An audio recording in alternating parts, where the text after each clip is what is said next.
असम में अब लव जिहाद नहीं हो पाएगा क्योंकि सरकार ने इस पर टोटल ब्रेक लगा दिया है। सीएम हिमंत बिस्वा शर्मा ने विधानसभा में यूसीसी बिल पास करा दिया है। नमस्कार, आप देख रहे हैं न्यूज़ 18 का डिजिटल प्लेटफॉर्म। मैं हूं आपके साथ श्रुति श्रीवास्तव। असम विधानसभा में पारित यूसीसी कानून के तहत राज्य में सभी धर्मों के लिए शादी, तलाक और उत्तराधिकार के समान नियम लागू हो गए हैं। इस ऐतिहासिक कानून में बहुविवाह पर पूरी तरह से प्रतिबंध लगा दिया गया है। नियम का उल्लंघन करने पर 7 साल की जेल का प्रावधान है, जबकि लिव इन रिलेशनशिप का पंजीकरण न कराने पर 3 महीने की सजा होगी। हालांकि राज्य के अनुसूचित जनजातियों यानी कि एसटी को उनकी विशिष्ट सांस्कृतिक परंपराओं के कारण इस कानून से बाहर रखा गया है। उत्तराखंड और गुजरात के बाद असम यूसीसी लागू करने वाला तीसरा राज्य बन गया है। विस्तार से समझिए। दरअसल असम विधानसभा ने एक मैराथन बहस और विपक्ष के भारी हंगामे के बीच समान नागरिकता संहिता यानी कि नागरिक संहिता यूसीसी विधेयक को मंजूरी दे दी है। इस नए कानून के तहत असम में अब बहुविवाह यानी कि पॉलीगैमी जिसको हम बोलते हैं और लव जिहाद जैसी गतिविधियों पर पूरी तरह से रोक लगेगी। इसके अलावा अब हर नागरिक के लिए लिव इन रिलेशनशिप का अनिवार्य पंजीकरण कराना भी बेहद जरूरी होगा। इस ऐतिहासिक फैसले के साथ ही उत्तराखंड और गुजरात के बाद असम देश का तीसरा ऐसा राज्य बन गया है जिसने अपने यहाँ यूसीसी को लागू किया है। मुख्यमंत्री हिमंत बिस्वा शर्मा ने इसे उनकी सरकार की सबसे बेहतरीन शुरुआत और महिलाओं के सम्मान के प्रति एक बड़ी श्रद्धांजलि बताया है।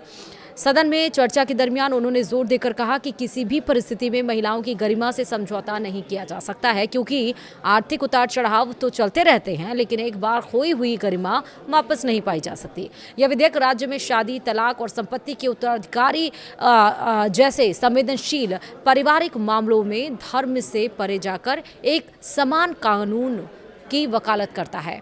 नए प्रावधानों के तहत राज्य में बहुविवाह पर पूरी तरह से प्रतिबंध लगा दिया गया है और इसका उल्लंघन करने पर 7 साल तक की कैद का कड़ा प्रावधान है। इसके अलावा लिव इन रिलेशनशिप का पंजीकरण कराना अब कानूनी रूप से अनिवार्य होगा और ऐसा ना करने पर 3 महीने तक की जेल की सजा हो सकती है। हालांकि सरकार ने राज्य की अनूठी सांस्कृतिक विविधता को बनाए रखने के लिए अनुसूचित जनजातियों यानी कि एसटी को इस कानून के दायरे से पूरी तरह से बाहर रखा है।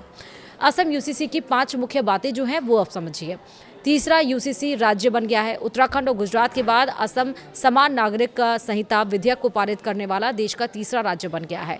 बहुविवाह पर पूरी तरह से प्रतिबंध लगा दिया गया है। इस कानून के तहत राज्य में बहुविवाह या द्विविवाह पूरी तरह से प्रतिबंधित होगा। नियम तोड़ने पर अधिकतम 7 साल की जेल का प्रावधान है। तीसरा, लिव इन का जो लिव इन रिलेशनशिप में होते हैं तो उसके लिए रजिस्ट्रेशन कराना जरूरी है। राज्य में हर रह रहे जोड़ों के लिए लिव इन रिलेशनशिप का रजिस्ट्रेशन कराना जरूरी होगा। चूक होने पर 3 महीने की जेल हो सकती है। और चौथा है, जनजातियों को बड़ी छूट मिली है। असम की अनुसूचित जनजातियों यानी कि एसटी के पारंपरिक रीति रिवाजों और कानूनों को सुरक्षित रखने के लिए उन्हें इस कानून के दायरे से बाहर रखा गया है। पांचवा है, विपक्ष का तीखा विरोध भी देखने को मिला।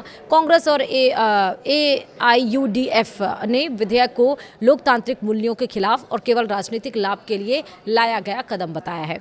वहीं महिलाओं को सामाजिक सुरक्षा देने की बात कही गई है। असम का समान नागरिक संहिता विधेयक मुख्य रूप से सामाजिक सुधार और महिला सशक्तिकरण के नाम पर केंद्रित है, लेकिन इसकी कानूनी संरचना में कुछ गहरे विरोधाभास भी नजर आते हैं। सरकार का तर्क है कि बहुविवाह पर रोक और विवाह तलाक का समान नियम महिलाओं को सामाजिक सुरक्षा प्रदान करेगा, जो कि एक प्रगतिशील कदम है। लिव इन रिलेशनशिप को नियमित करने के पीछे भी महिलाओं के कानूनी अधिकारों की सुरक्षा का तर्क दिया गया है। हालांकि विपक्षी दलों द्वारा उठाए गए सवाल कानूनी और व्यवहारिक दृष्टिकोण से बेहद महत्वपूर्ण है और इस विधेयक का सबसे बड़ा विरोधाभास इसकी एक रूपता यानी कि यूनिफॉर्मिटी को लेकर है। जब राज्य की एक बड़ी आबादी यानी कि अनुसूचित जनजातियों को इसके दायरे से बाहर कर दिया जाता है तो यह कानून तकनीकी रूप से पूरी तरह से समान नहीं रह जाता।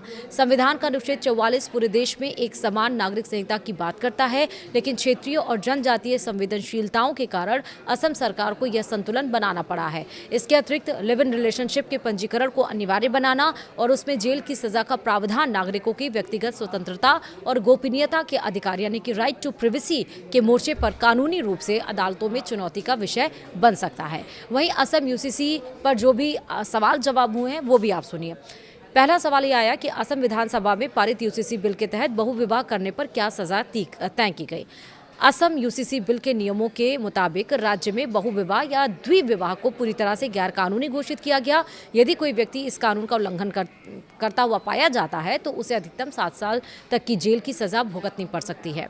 दूसरा, क्या लिव इन रिलेशनशिप में रहने वाले जोड़ों के लिए नया नियम बनाया गया है? जवाब में आया हाँ। नए कानून के तहत असम में रहने वाले सभी जोड़ों के लिए अपने लिव इन रिलेशनशिप का अनिवार्य रूप से पंजीकरण यानी कि रजिस्ट्रेशन कराना अनिवार्य होगा। यदि कोई जोड़ा ऐसा करने में विफल होता है तो उन्हें 3 महीने तक की जेल की सजा हो सकती है। तीसरा सवाल आया, इस समान नागरिक संहिता कानून से किस समुदाय को अलग रखा गया है और क्यों? असम के इस यूसीसी कानून के दायरे से राज्य की अनुसूचित जातियों यानी कि एसटी को पूरी तरह से बाहर रखा गया है। सरकार का कहना है कि जनजातीय समुदायों की अपनी विशिष्ट सांस्कृतिक पहचान, पारंपरिक रीति रिवाज और कानून है जिनकी सुरक्षा करना बेहद जरूरी है। चौथा सवाल आया कि विपक्षी दल कांग्रेस ने इस विधेयक के नाम और इसकी टाइमिंग पर क्या आपत्ति जताई है? जवाब में आया, कांग्रेस विधायकों का तर्क है कि जब जनजातीय समुदाय को इससे बाहर रखा गया है तो इसे समान नागरिक संहिता नहीं कहा जा सकता है। विपक्ष ने आरोप लगाया कि सरकार बेरोजगारी, बाढ़ और सरकारी स्कूलों की खस्ता हालत जैसे बुनियादी मुद्दों से जनता का ध्यान भटकाने के लिए ये राजनीतिक एजेंडा लेकर आई है।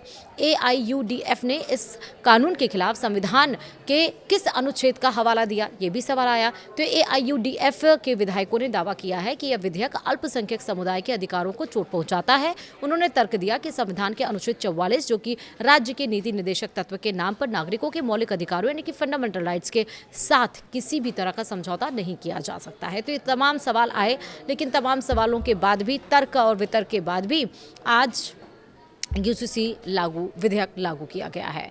फिलहाल आपका क्या सोचना है मुझे कमेंट में जरूर बताएगा। वीडियो में इतना ही। नमस्कार।